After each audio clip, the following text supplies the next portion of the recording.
Hi, my name is Adam Thurgood, and welcome to the HighTower Las Vegas Fall 2019 Client Briefing. We've titled this presentation Climbing the Wall of Worry because that seems to be what the market is doing best these days. Despite some really big negative, big picture items that are on the headlines around the world, we've seen the U.S. markets continue to move higher, with the S&P 500 hitting a new fresh all-time high on October 28th. So why is it? Why is the market going up despite all that's going on? Well, in order to understand that, we need to understand what's happening from an economic perspective. So let's talk about some of these big picture issues and then dive in a little bit deeper on the economics. The first big picture item is the trade war. The US and China have been going at it for over a year now. We've had some periods where things looked positive and then swung quickly to the negative side. We had a bit of an agreement in early October, but the fact of the matter is that the two sides are still quite a ways apart on a lot of big picture items. So we probably have to get used to the idea that the US and China will be in some sort of tension regarding trade for quite a while to come. Now, we've also seen a resurgence in political friction. Just when you thought it couldn't get much worse, the Democrats decided that they wanted to start an impeachment inquiry on President Trump. That didn't sit well with the president, obviously, and now we're moving down that path. We don't know which way it's going to go, but we do know one thing for sure, and that is that 2020 is a presidential election. And the political friction that's likely to mount between now and then is going to be significant. There's going to be a lot of political uncertainty, whether it's if Trump moves ahead as the next term president, or if someone like Elizabeth Warren or Joe Biden becomes the Democratic nominee and makes a run for the White House. So political uncertainty and friction will be on the table for some time to come.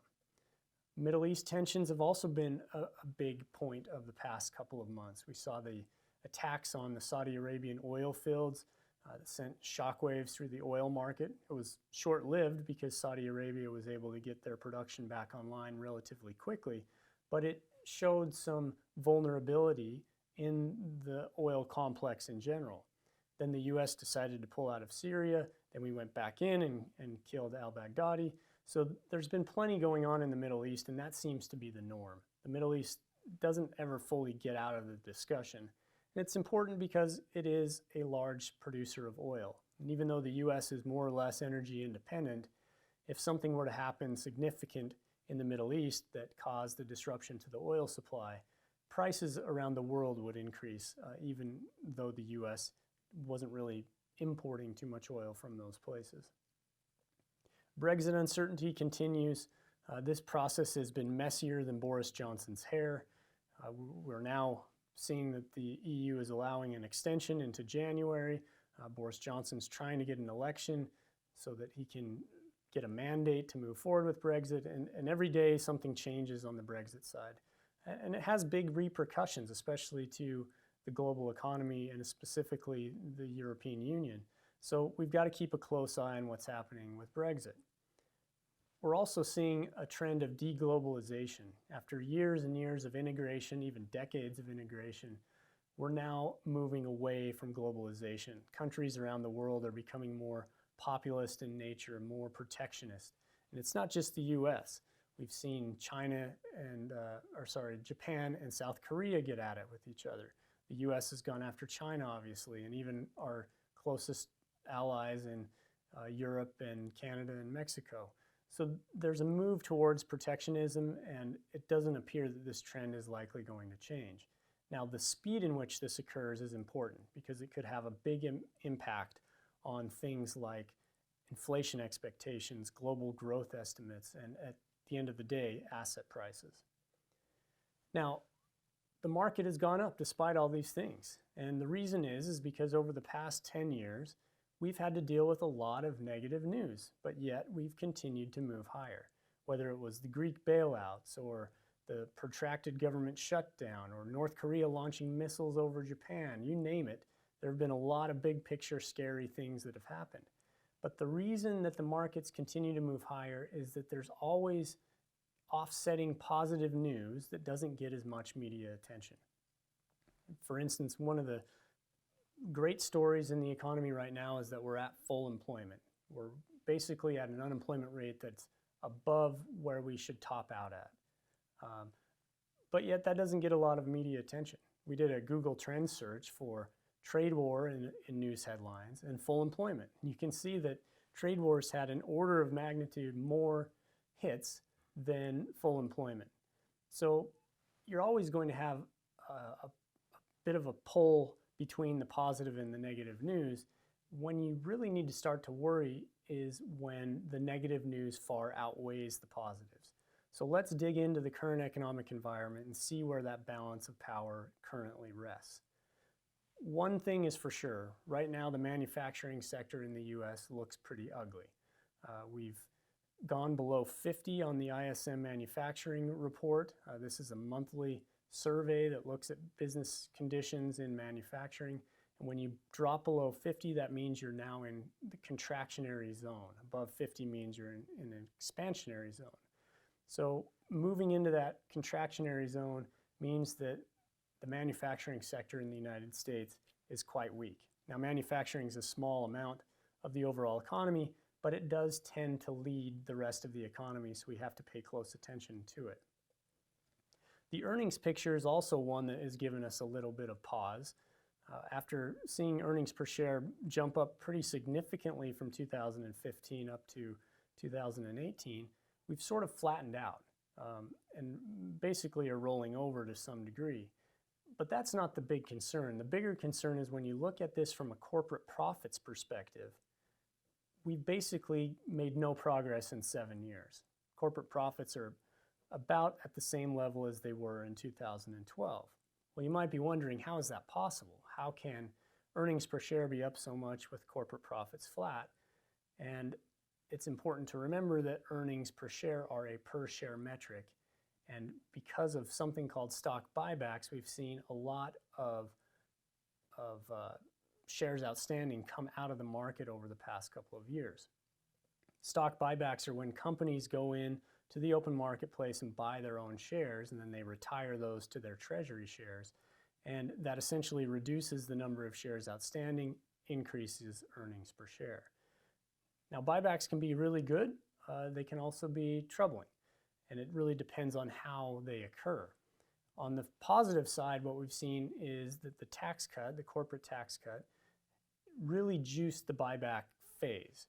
A lot of strong, great companies already had solid balance sheets, and the tax cut allowed them to turbocharge their buyback programs. So the tax cut's been a big positive for buybacks, and one that we would view in a very positive light. On the flip side, though, a lot of buybacks have been financed by debt. And from a purely mathematical perspective, if you can borrow at a lower cost than what your stock's earnings yield is, then it makes sense to do that. Now, what is earnings yield? It's very basically the earnings per share of a company divided by its price. So if you have XYZ company that has an earnings per share of $8 and a stock price of 100, its earnings yield is 8%. And if that company can go out and borrow at 3% to buy back shares, well, then mathematically that boosts earnings per share for the remaining shareholders. So that's a positive. Some would label it financial engineering, but from a purely mathematical perspective, it does make sense.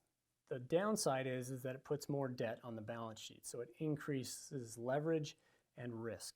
And so we need to understand how companies are going about their stock buybacks in order to assess the risk. And unfortunately, more than 50% of buybacks over the last year have been financed by debt.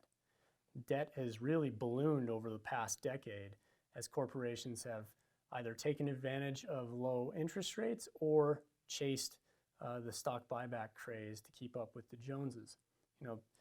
50% more in corporate debt over the past decade is an enormous amount. Some of this has been quite strategic. For instance, when rates were down in the toilet a few months back, Apple went out and issued 30-year bonds. They don't need the cash. They have lots of cash on the balance sheet.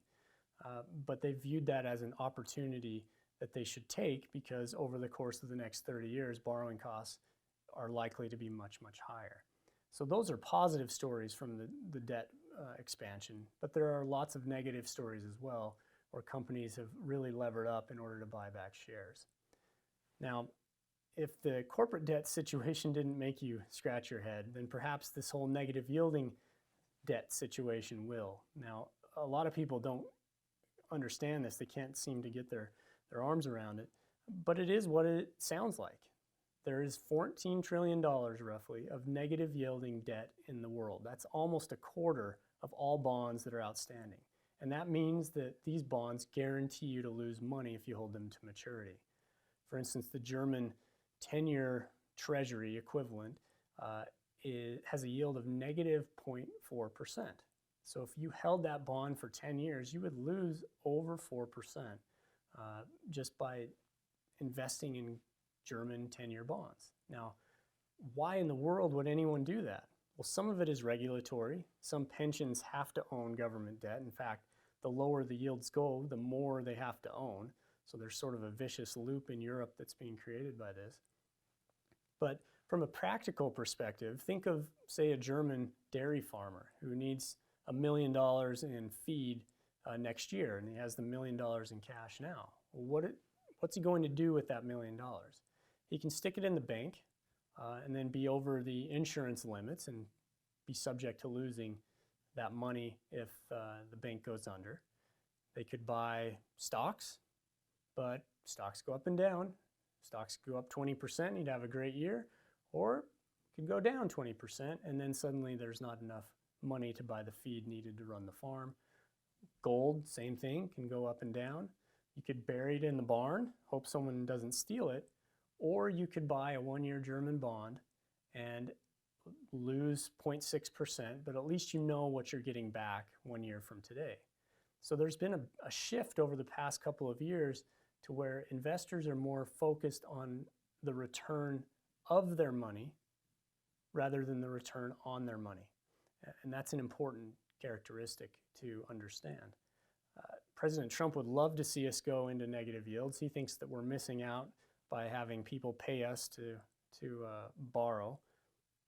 But I don't agree with that. I think that it's very risky what we're doing. In fact, I wake up at night thinking, looking like this kid, because negative yields wreak havoc on the financial system. They make it very difficult for banks to make money, and they starve savers of yield. And from a demographic perspective, we have an aging population in the US, we have an aging population in Japan and Europe where the majority of negative rates subside.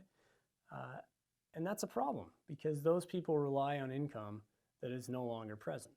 So I hope we don't go down the negative yielding rabbit hole, but it's something that we have to pay very close attention to. And one more item of note on the debt is that credit card interest rates are not low. Even though overall interest rates are way down and near historically low levels, credit card interest rates are on the flip side of that. We have 17% as the average credit card interest rate. And this is because banks need to make money, and it's been challenging to make money in the traditional sense. So you've seen a lot of expansion of the addressable market in credit cards, which means that they're taking on more risky borrowers. And in order to make money in that environment, you have to raise rates. So high credit card rates in a period of low interest rates is very interesting from my perspective. And perhaps that's why we're starting to see some of the consumer spending metrics decelerate. For instance, restaurant sales growth, after absolutely skyrocketing from 2016 to 2018, is now trending around 1.5%. It's not catastrophic. We're not in a serious decline, but we're no longer growing at healthy clips anymore.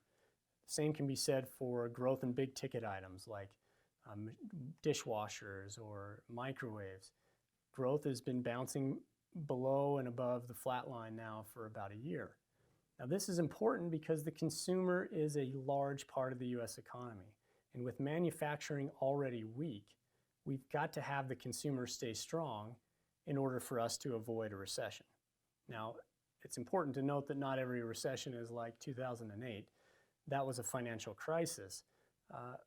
But recessions will come, and they'll typically be driven by one of two things. Either businesses start to slow investment and or consumers pull back. And we're already seeing businesses slow down. So the game at this point really boils down to the consumer. The good news is it's not all bad news. In fact, the consumer is doing quite well. If you look at it from an employment perspective, jobless claims, these are the people that are filing claims for unemployment benefits, are at 60+ year lows. You know, we haven't seen this type of strong, robust nature in the job market for a long, long time. So when the consumer has a job and they feel like they could quit their job and get a new job, that injects a lot of confidence into the system. Oil prices are also low. You know, oil prices may not make a big difference to the people that are listening to this, but the majority of people, oil prices make a big difference to, because when gas goes up by $0.50 or so, it really pinches their ability to spend in other areas. So the fact that oil prices have come down and remain at relatively low levels is a boost for the consumer. Home prices have also rebounded. This is a chart of the national home price, which is in orange, and then the Las Vegas home price in blue. National home prices are above their all-time high that they reached before the housing crisis. In Las Vegas, we still haven't gotten back to our all-time highs, but we also had a much more severe upswing than the national averages did. But consumers feel good about the fact that they have equity in their homes again. It's not a dire situation like it was in 2012. 30-year mortgage rates are also low. You know, we're sitting at about 3.8% on the 30-year mortgage. That makes homes more affordable to those that want to step in and buy them. And again, this is another boost to the consumer. So it's no mystery why the consumer feels pretty good about what's happening. Confidence is relatively high. Compared to where we were in 2015 and early 2016, consumer confidence is much, much higher and more elevated than it was back then. In fact, we're near cycle highs that we've seen in the past. Now, consumer confidence has come down a little bit in the past couple of months, but it's still at very high levels. And this is one of the most important charts that we watch, because if the consumer starts to feel less confidence, then you have to be confident, then you have to be a little bit more worried about the overall economic situation. From a business perspective, moving away from the consumer for a moment, the Trump administration has done a remarkable job of removing regulation. Now, this may mean that disaster awaits us down the road because we don't have the regulatory oversight to keep things in check. But in the short run, for sure, businesses like less restrictions to do business. And the Trump administration has removed a lot of regulations, and that's one of the reasons that you see business confidence up as well. Financial stress is low in the system.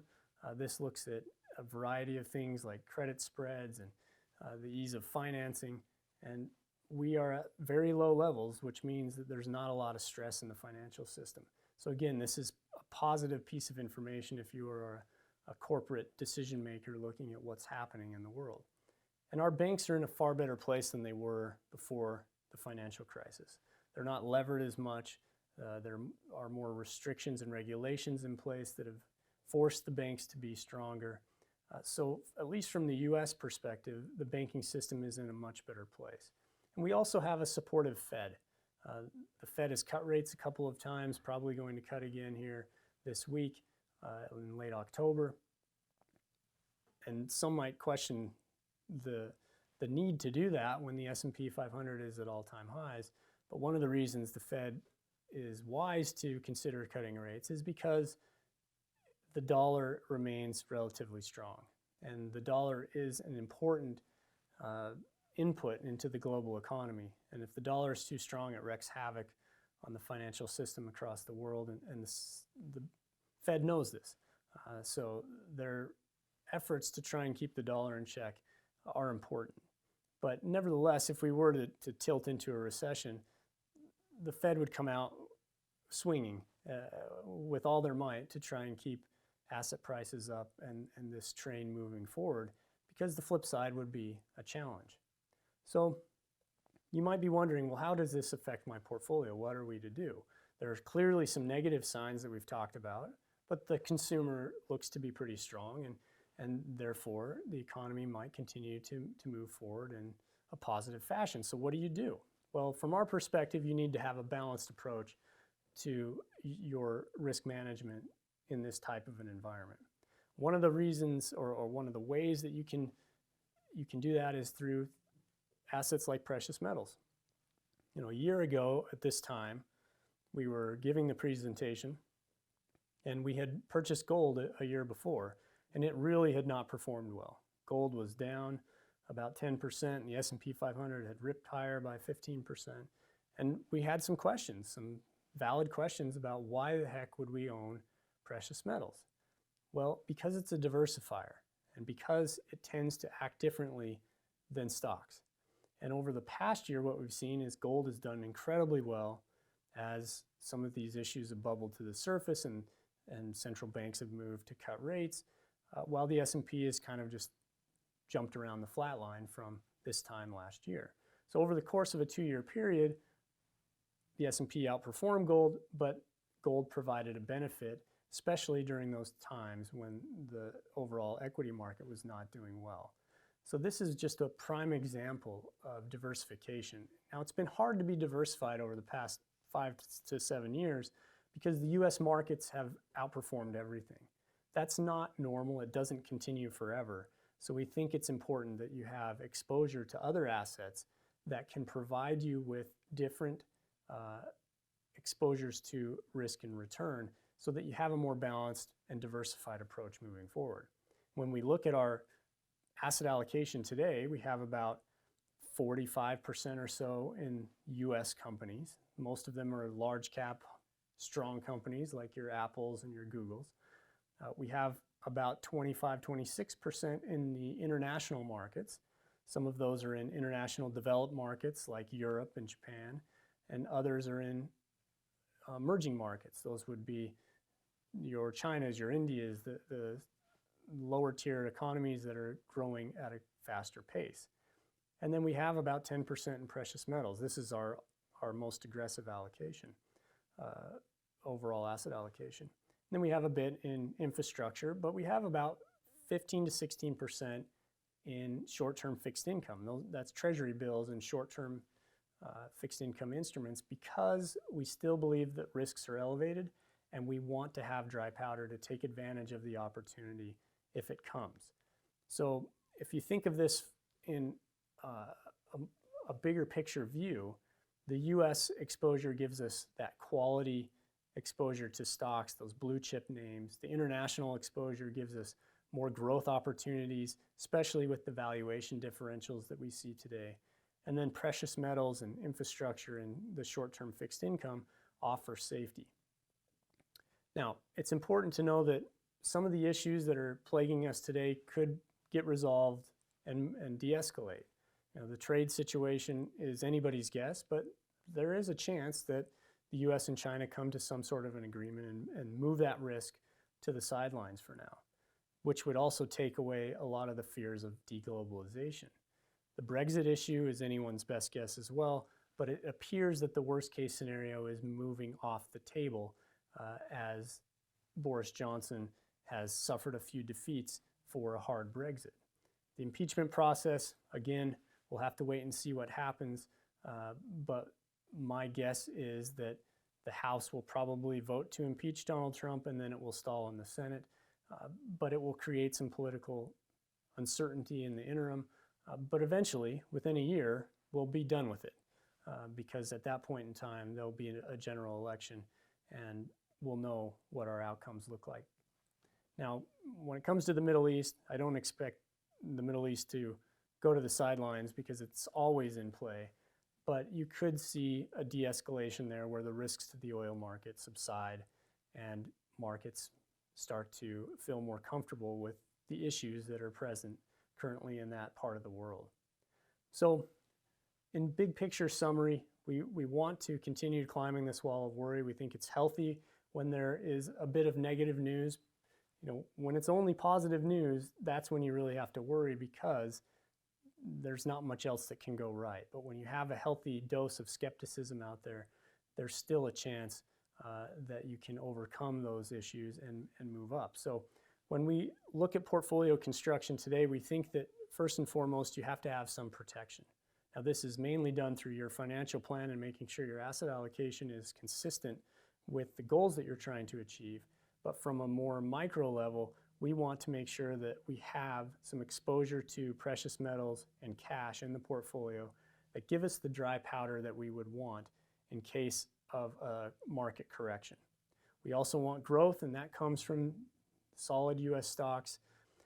And we also want opportunity, and that comes from the international markets. There's a tremendous valuation mismatch between US markets and the international markets. The dollar is likely to fall if the global economy accelerates, and these types of moves could be very powerful and beneficial to your portfolio. So it's all about protection, growth, and opportunity, and we believe that the portfolio is structured in a way that gives you exposure to all of those. We really appreciate your time today. As always, give us a buzz if you have any questions, and we'll be happy to walk through the thesis in more detail. Take care.